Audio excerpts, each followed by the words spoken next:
মা। আজকের রেসিপি হচ্ছে কন্টিনেন্টাল গ্রিল চিকেন।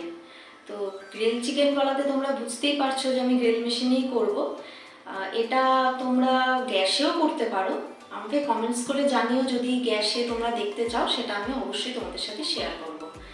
আর আজকে কোনো মেয়োনিজ নয়, কোনো কিচ্ছু সস নয়, কোনো কিচ্ছু ক্রিম নয়, কোনো কিচ্ছু ছাড়া আমি কিভাবে করছি, আমি আমার স্টাইলে কিভাবে করছি আমি রান্নাটা চলো দেখাচ্ছি, সেখানে তোমরা দেখে নিও। আমি এখানে চিকেনের দুটো ব্রেস্ট নিয়েছি, লেবু, মধু, গোলমরিচের গুঁড়ো, বাটার, তিল, একটা কাঁচা লঙ্কা, ধনেপাতা বাটা আর টক দই, আর নেব স্বাদ মতো নুন। আমি প্রথমে এখানে অল্প অল্প করে একটু কেটে দেব।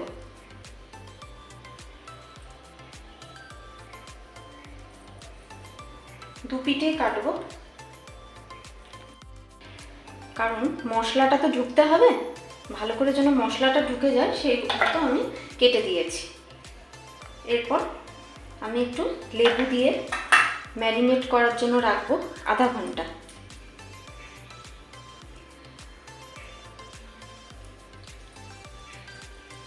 দু পিঠই আমি করে দেব।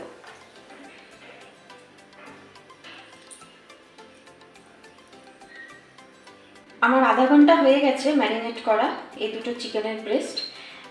এখন আমি একটা এই প্লেটের মধ্যে আমি একটু টক দই আর ধনেপাতা আমি একটু পেস্ট বানিয়ে নেব আমি দুটোকে একসাথে।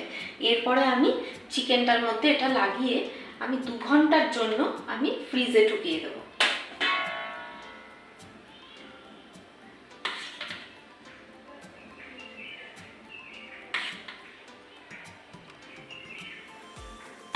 দই নিয়ে নিলাম, এইবার আমি ধনেপাতা নিয়ে নিচ্ছি। আমি ধনেপাতার মধ্যে আমি একটা লঙ্কা পেস্ট করে নিয়েছি। আমি পরিমাণ মতন একটা লঙ্কাই দিয়েছি, তোমাদের যে যেরকম ঝাল খাও সেই অনুযায়ী তোমরা লঙ্কা মিশিয়ে নিতে পারো। এবার আমি চিকেন দুটোকে নিয়ে নিচ্ছি, নিয়ে ভালো মতো মাখিয়ে নিতে হবে, যেন মশলাটা যে কাটা দাগগুলো দিয়েছি তার মধ্যে যেন একদম ভালো করে ঢুকে যায়।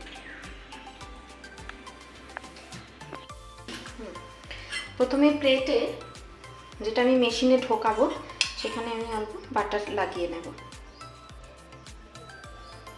এটাকে মাখিয়ে নিতে হবে যেন লেগে না যায়।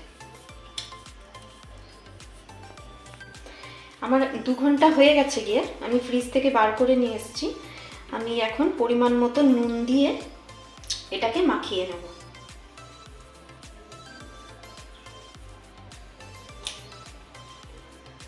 প্রথমে নুন দেওয়া যাবে না, কারণ নুন দিলে জলটা ছেড়ে দেয়, তো সেজন্য সবার শেষে নুন দিয়ে মাখিয়ে বসিয়ে দিতে হবে।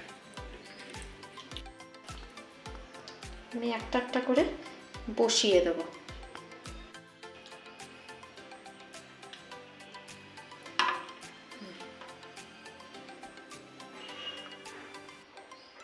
ভালো করে পেস্টটা আমি দিয়ে দেব। এরপর আমি অল্প করে মধু ছড়িয়ে দেব।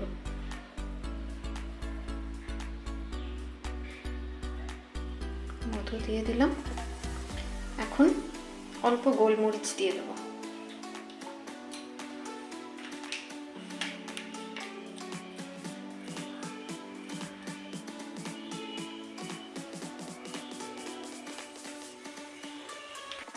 এরপর আমি একটু সাদা তিল এর মধ্যে ছড়িয়ে দেব। এখন আমি একটু প্রি হিটে বসাবো। গরম হয়ে গেছে, এখন আমি ভিতরে ঢুকিয়ে দিলাম গ্রিল মেশিনের ভিতরে।